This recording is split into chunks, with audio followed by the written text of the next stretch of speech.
بسم اللہ الرحمن الرحیم۔ السلام علیکم ورحمۃ اللہ وبرکاتہ۔ دوستو،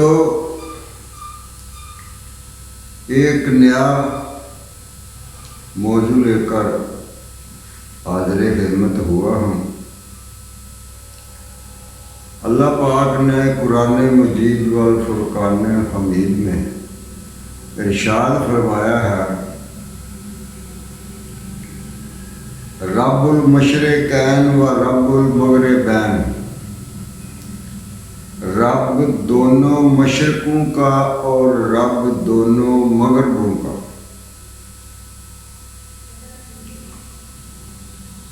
تو کھلے ذہن میں سوال پیدا ہوتا ہے، تو سامنے ظاہر تو ایک ہی مشرق نظر آ رہی ہے اور ایک ہی مغرب، تو دوسری مغرب کہاں ہے اور وہ دوسری مشرق جو ہے وہ کہاں ہے؟ تو جب رب نے دو مشرقیں اور دو ہی مغربیں بیان فرمایا ہے، تو پھر اس بات پہ ہر ذی شعور یہ سمجھتا ہے کہ وہ دونوں ہیں، مغرب بھی دونوں ہیں اور مشرق بھی دونوں ہیں۔ کیوں کہ اللہ پاک نے فرما دیا۔ تو اب تلاش کرنا ہے کہ وہ دوسری مشرق کہاں پر ہے اور دوسری مغرب جو ہے وہ کہاں پر ہے۔ تو علماء کے نزدیک اس طرح سے ہے کہ وہ فرماتے ہیں کہ چونکہ سردی اور گرمی دو موسم ایسے ہیں کہ ان میں سورج سردیوں میں مشرق اور جنوب کا جو کونا ہے وہاں سے طلوع ہوتا ہے، اور جنوب اور مغرب کا جو کونا ہے وہاں پر غروب ہو جاتا ہے۔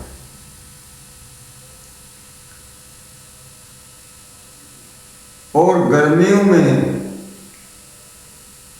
سورج مشرق اور شمال والا جو کونا ہے وہاں سے طلوع ہوتا ہے، اور شمال اور مغرب کا جو دوسرا کونا ہے اس میں جا کر غروب ہو جاتا ہے۔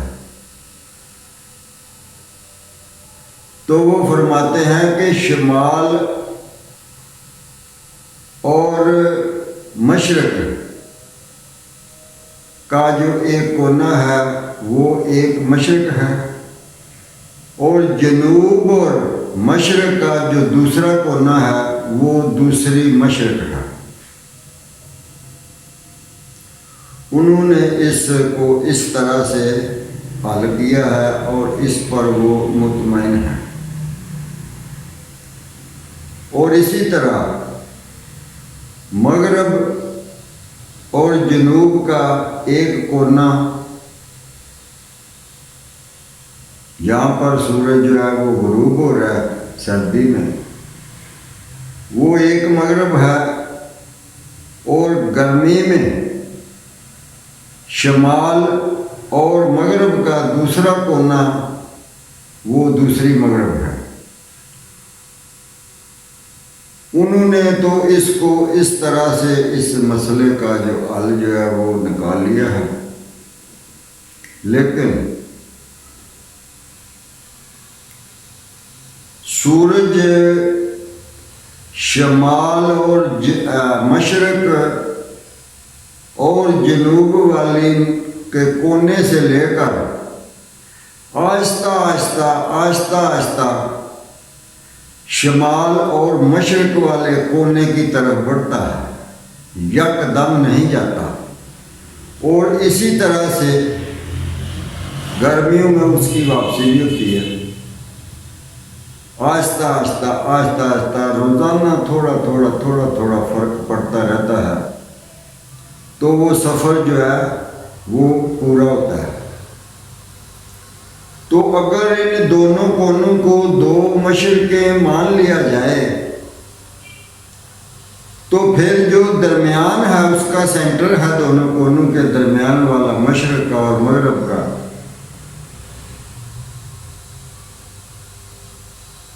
تو اس کو بیچ میں سے کیسے چھوڑا جا سکتا ہے؟ وہ یکدم تو کونا اپنا تبدیل نہیں کرتا، آہستہ آہستہ کرتا ہے،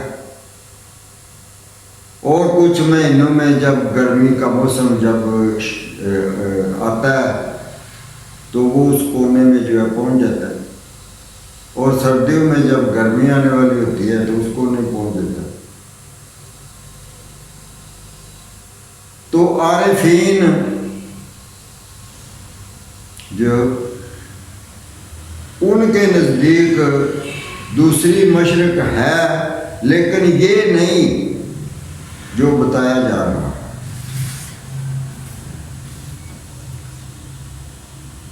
وہ فرماتے ہیں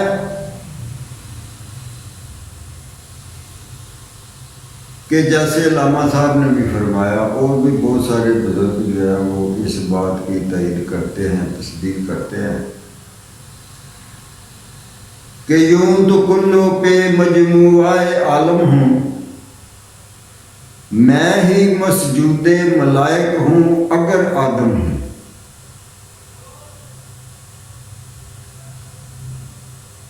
اگر آدم والا کردار جو بندے میں جب آ جاتا ہے اس میں مکمل انسانیت آ جاتی ہے، تو پھر فرشتے اس کو سجدہ کرتے ہیں، فرشتوں کا مسجود بن جاتا ہے۔ تو یہ جو کچھ بھی بنا ہے، ظاہر ہو رہا ہے، نظر آ رہا ہے، جو اس میں پہاڑ ہیں، جنگل ہیں، صحرا ہیں، سمندر، دریا، خشکی، میدان، سب کچھ جو بھی ہے، اسی طرح سے اوپر آسمان کی طرف چاند، سورج، ستارے، فرشتوں کا ٹھکانہ بیت المعمور، عرش، یہ جو کچھ بھی ہے یہ سارے کا سارا مجموعے کی طرح انسان کے اندر بھی پایا جاتا ہے۔ یہ جو باہر نظر آ رہا ہے، اندر والا جو ہے وہ حقیقت ہے، یہ جو باہر والا ہے، جو باہر نظر آ رہا ہے، یہ اس کا سایہ ہے، وہ حقیقت ہے، یہ اس کا سایہ ہے، ظل ہے اس کا۔ تو جو چیز باہر نظر آ رہی ہے وہ اندر بھی پائی جاتی ہے، جیسے کہ اللہ تعالیٰ عرش پر مقیم ہے،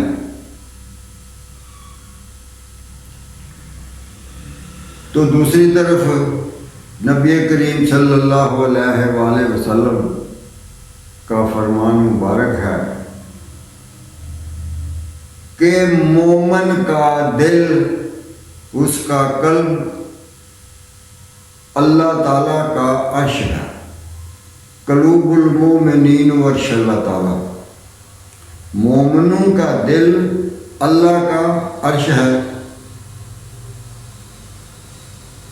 تو ایک عرش انسان کے اندر، اس کے دل میں، اور دوسرا اوپر والا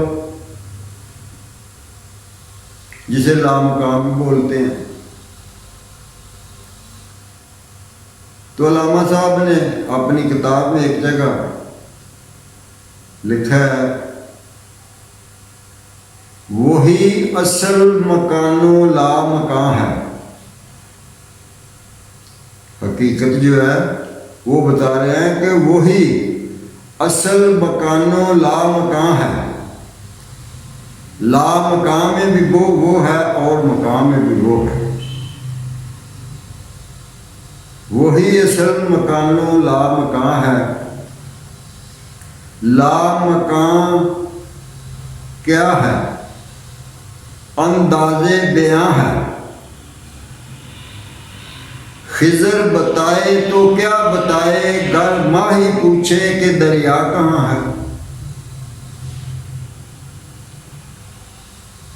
ماہی مچھلی کو کہتے ہیں، وہ دریا میں رہ رہی ہے، پانی میں رہ رہی ہے. تو اگر وہی پوچھے کہ دریا کون سا ہے، دریا کہاں پر ہے، تو اس کو پھر کیا بتایا جائے جبکہ خود وہ دریا میں رہ رہی ہے. کیا پیاری مثال دی ہے علامہ صاحب نے، بامعنی. تو دوستو، جو کچھ باہر نظر آ رہا ہے وہ عارفین کے مطابق انسان کے اندر بھی پایا جاتا ہے. ہر چیز انسان کے اندر پائی جاتی ہے. اللہ مومنوں کے دل میں بھی رہتا ہے اور وہ اوپر والی عرش جو ہے وہاں بھی رہتا ہے. اور جب یہ بھی فرما دیا گیا کہ اللہ ہر جگہ موجود ہے،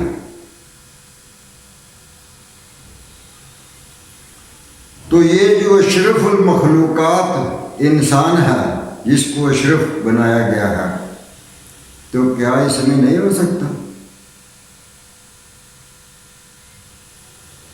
یہ اس سے خالی تو نہیں ہے. بہت سی مثالیں اس کے بارے میں دی جا سکتی ہیں.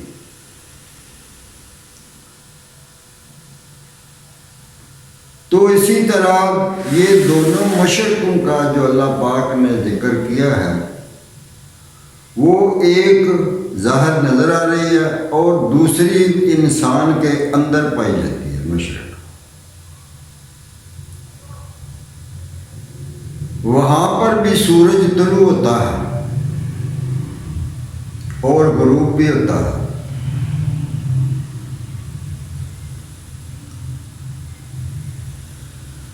جب بندہ،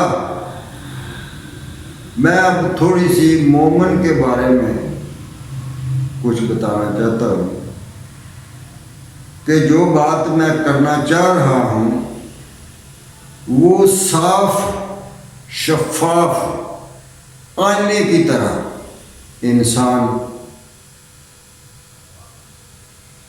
جو ہوگا، کئی جسموں کے اوپر نفس کی، ان کے نفس کی حکومت ہے. وہ نفس کا حکم مانتے ہیں، جو نفس کہتا ہے وہی کرتے ہیں. تو جس کے بارے میں اللہ تعالیٰ نے منع فرمایا ہے، تمہارا نفس تمہیں برائیوں کا حکم کرتا ہے، وہ کبھی اچھا مشورہ نہیں دیتا. وہ جو بھی بات بتائے گا، جو بھی کرنے کو کہے گا، جو بھی خواہش اس کی طرف سے پیدا ہوگی تو وہ بری ہی ہوگی، وہ صحیح کبھی نہیں ہو سکتی. مولانا جلال الدین رومی رحمۃ اللہ علیہ فرماتے ہیں کہ اگر کوئی بندہ بالکل جاہل ہے، اس کے پاس علم نہیں ہے، وہ کچھ بھی ایک نقطہ تک علم کا نہیں جانتا، وہ ان پڑھ ہے، جاہل ہے، تو اگر وہ سیدھے راستے پہ چلنا چاہتا ہے تو اس کا انہوں نے ایک بہترین حل فرمایا. وہ فرماتے ہیں کہ تمہارے دل میں جو خواہشات اٹھتی ہیں،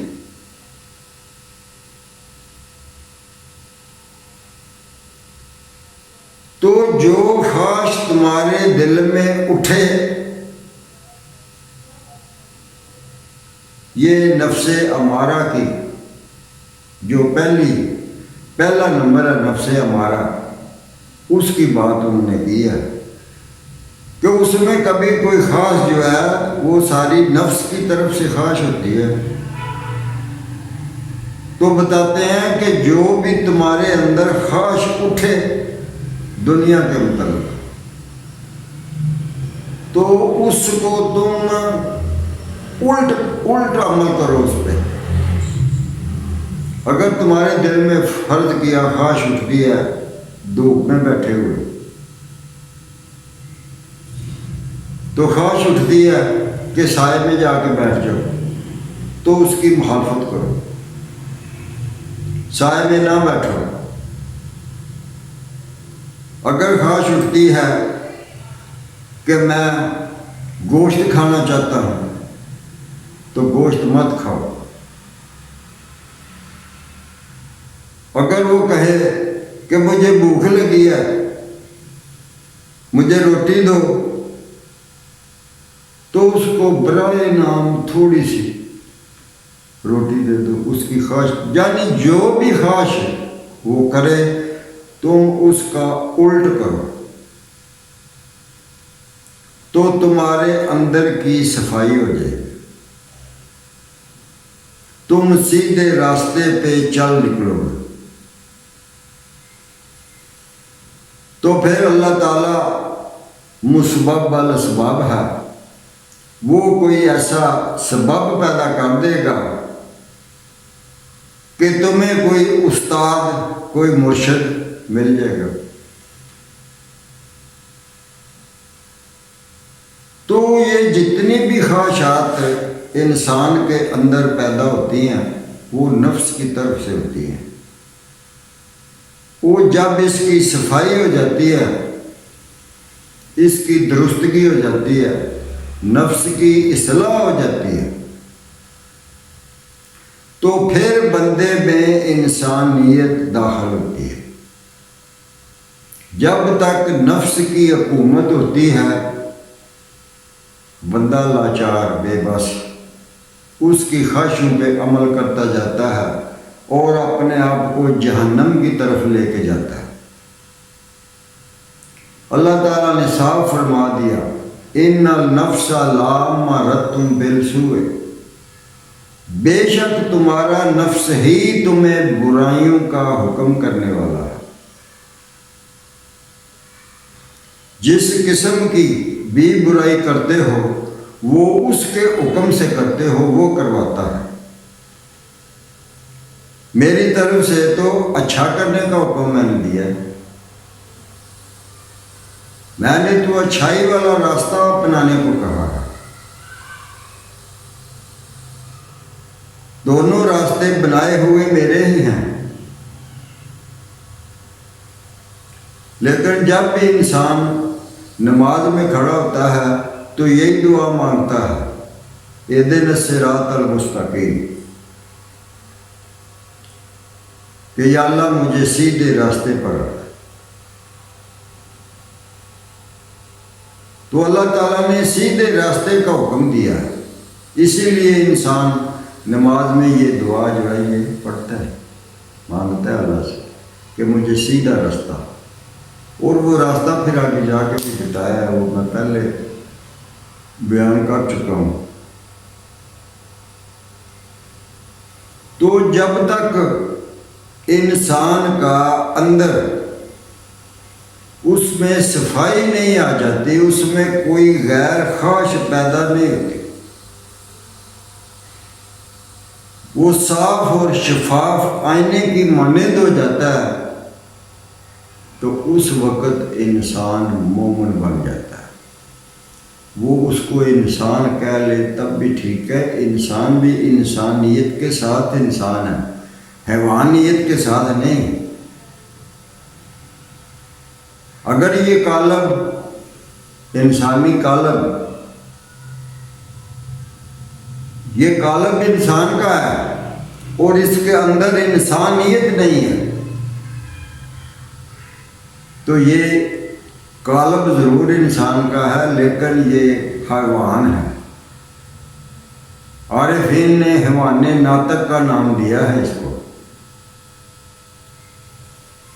بولنے والا جانور۔ اور یہی فرق ہے حیوان میں اور اس میں کہ یہ بولتا ہے، وہ بول نہیں سکتا۔ تو جب تک اس میں انسانیت نہیں، یہ حیوان ناطق ہے، بولنے والا جانور ہے یہ،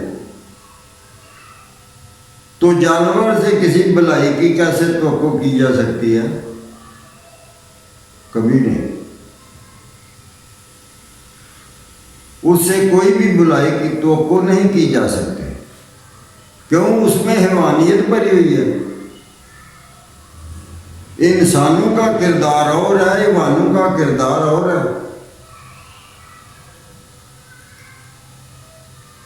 بھلائی انسان کے لیے انسان کرتا ہے، انسان ہی سیکھتا ہے اس کو۔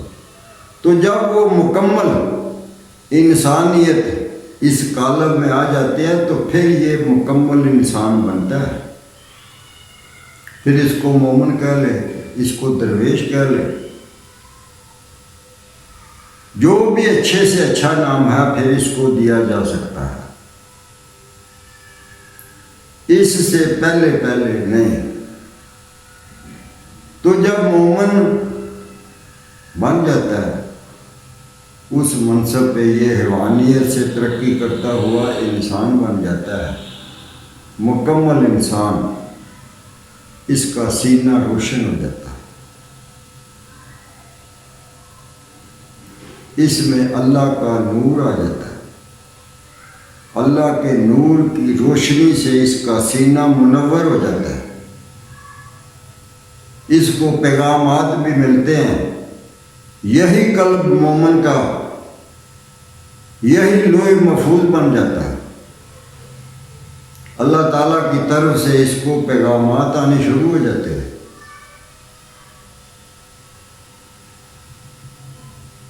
تو میں بات کر رہا تھا مشرق کی،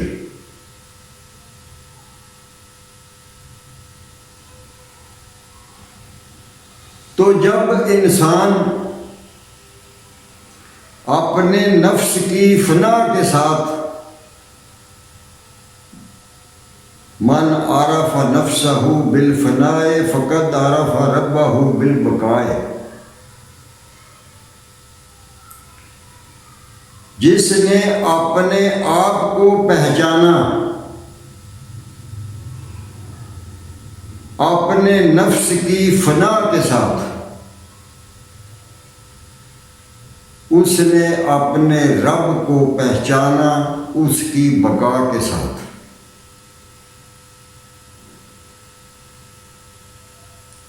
پہلے اپنی پہچان کرنی پڑتی ہے، تو جب یہ اپنی پہچان کر لیتا ہے تو اس کے بعد پھر رب کی پہچان اس کو ہوتی ہے، اس سے پہلے نہیں ہوتی، سوال ہی پیدا نہیں ہوتا۔ ایک دوسری جگہ فرمایا من عرف نفسہ فقد عرف ربہ، کہ جس نے پہچانا اپنے آپ کو اس نے پہچانا اپنے رب کو۔ تو جب تک انسان اپنی پہچان نہیں کرتا یہ انسان نہیں بنتا۔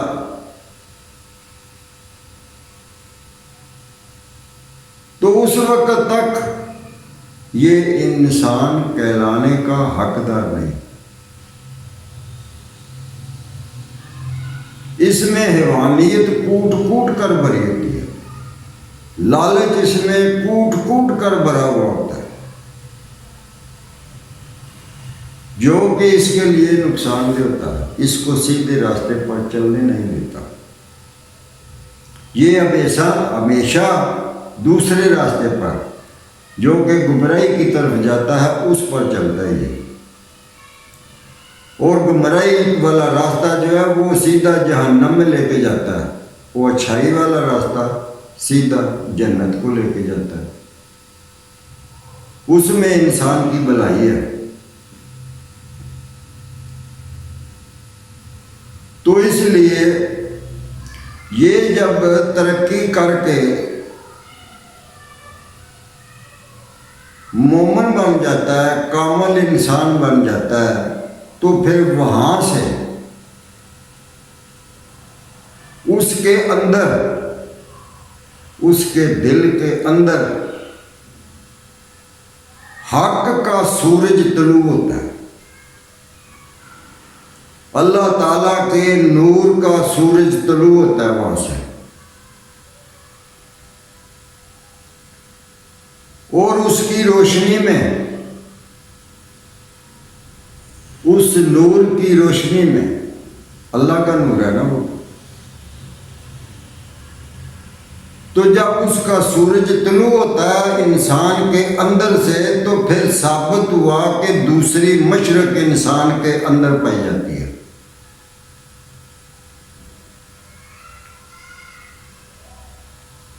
میں نے وہ جو پارٹ 2 ویلاگ اپلوڈ کیا ہوا ہے پہلے کا، سبحانی ما اعظم و شان، اس میں اس کی تشریح میں کر چکا ہوں۔ مولانا کی ایک انہوں نے اس کے متعلق سبحانی ما اعظم و شان باجزید بستامی رحمۃ اللہ علیہ نے فرمایا تھا یہ، تو اس کی وضاحت انہوں نے اس جگہ پر کی ہوئی ہے، وہ میں بتا چکا ہوں۔ جو بندہ اس کو دیکھنا چاہتا ہے وہ سبحانی ما اعظم شانی والا ویلاگ جو ہے پارٹ 2 اس میں دیکھ سکتا ہے، سن سکتا ہے۔ میں مختصر 2 مصروں میں اس کی یہاں پر وضاحت کر دیتا ہوں کہ جہاں پر جو وہ فرما رہے ہیں کہ عشق آمد عقل او آوارہ شد، صبح آمد شمع او بیچارہ شد،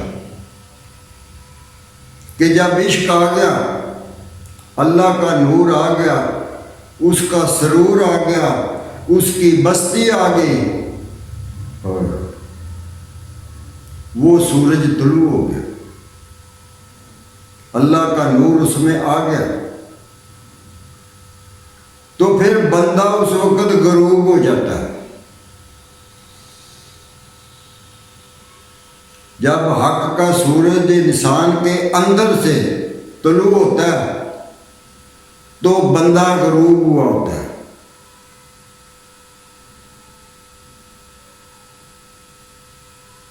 وہاں سے جو گفتگو ہوتی ہے وہ سامنے والے کو نظر یہی آتا ہے کہ اس طرف کی ہے، لیکن وہ اس طرف کی ہوتی ہے۔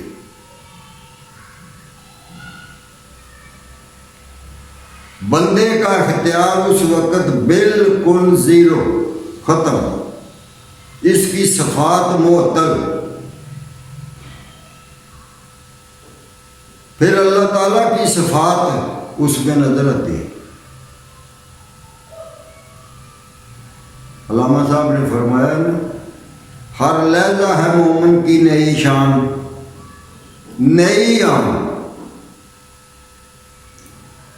گفتار میں کردار میں اللہ کی برہان، یہ راز کسی کو نہیں معلوم کہ لیکن یہ راز کسی کو نہیں معلوم کہ لیکن قاری نظر آتا ہے، حقیقت میں ہے قرآن۔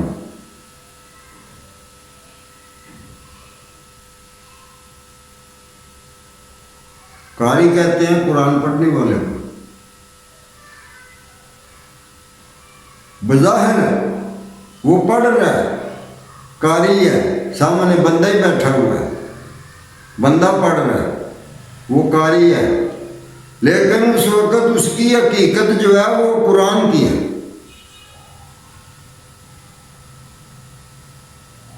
نبی کریم صلی اللہ علیہ وآلہ وسلم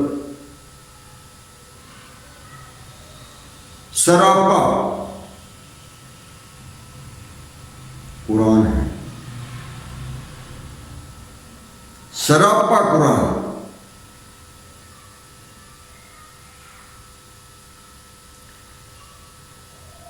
تو میں آج اس کو یہیں تک ہی رکھتا ہوں، کیونکہ ویڈیو بہت لمبی ہو جاتی ہے اور آپ لمبی ویڈیو جو ہے اس کو بہت کم دیکھتے ہیں، تو اس لیے اس کے دوسرے حصے میں اس سے آگے گفتگو شروع کروں گا۔ جب تک کے لیے اللہ پاک آپ کو سننے کی اور سمجھنے کی توفیق عطا فرمائے۔ السلام علیکم ورحمۃ اللہ وبرکاتہ۔